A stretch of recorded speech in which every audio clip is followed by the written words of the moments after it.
हे छोटे छोटे बेबी गाजर आहेत. यापासून आपण एक छान रेसिपी बनवायची आहे. सर्वात आधी याचा पाठीमागचा भाग आपण काढून घेऊया. चला, सर्व पाठीमागचा भाग मी काढलेला आहे. आता गाजर आणि मुळा कितीही आपण धुवा तो किरकिर लागतोच.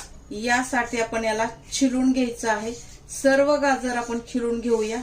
हे अर्धा किलो गाजर आहेत मंडळी. चला, यापासून आपण एक छान रेसिपी बनवूया. कापल्याच्या नंतर किंवा छिलल्याच्या नंतर यामध्ये आणखीन पाणी टाकायचं आहे. एखाद पाण्यानं आपण हे आणखीन धुवून घ्यायचं आहे.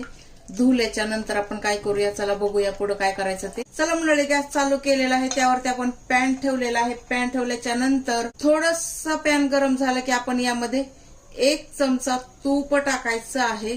तूप छान कडकडीत गरम होऊ द्यायचं आहे मंडळी. तूप छान कडकडीत गरम झालेलं आहे मंडळी. यामध्ये आपण काय करू, आता गाजर टाकूया.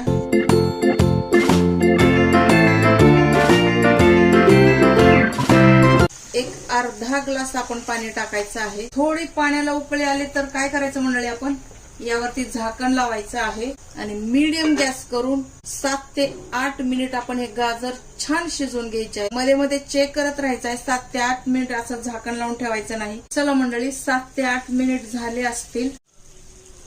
समजा तुम्हाला 7 ते 8 मिनिटच्या झंझटमध्ये पडायचं नसेल तर तुम्ही मध्ये मध्ये असं चेक करू शकता की आपले गाजर शिजले का नाही ते. तर गाजर आपले छान परफेक्ट शिजले आहेत. आता हे गाजर असेच आपण मॅशरने मॅश करून घ्यायचे आहेत. जर छान शिजले असतील तर लगेच बारीक होतात किंवा लगेच मॅश होतात. पूर्ण मॅश करून घ्यायचं आहे. हे जे बारीक गाजर असतात ना मंडळी, ते थोडेफार गोड असतात. त्याप्रमाणेच यामध्ये आपण साखर ऍड करूया.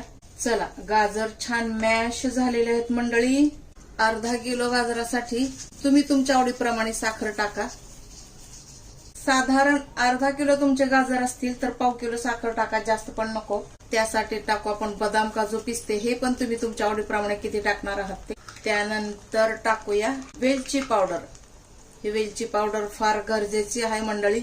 याशिवाय आपला पदार्थ चांगला लागणारच नाही. फ्रेश घरी कुटलेली वेलची असावी.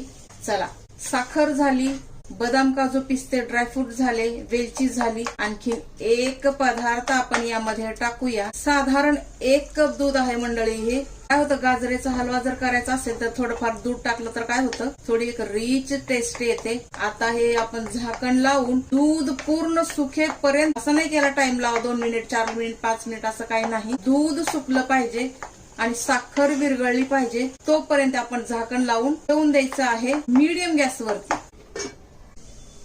आता आपलं दूध पूर्णपणे सुकलेलं आहे मंडळी.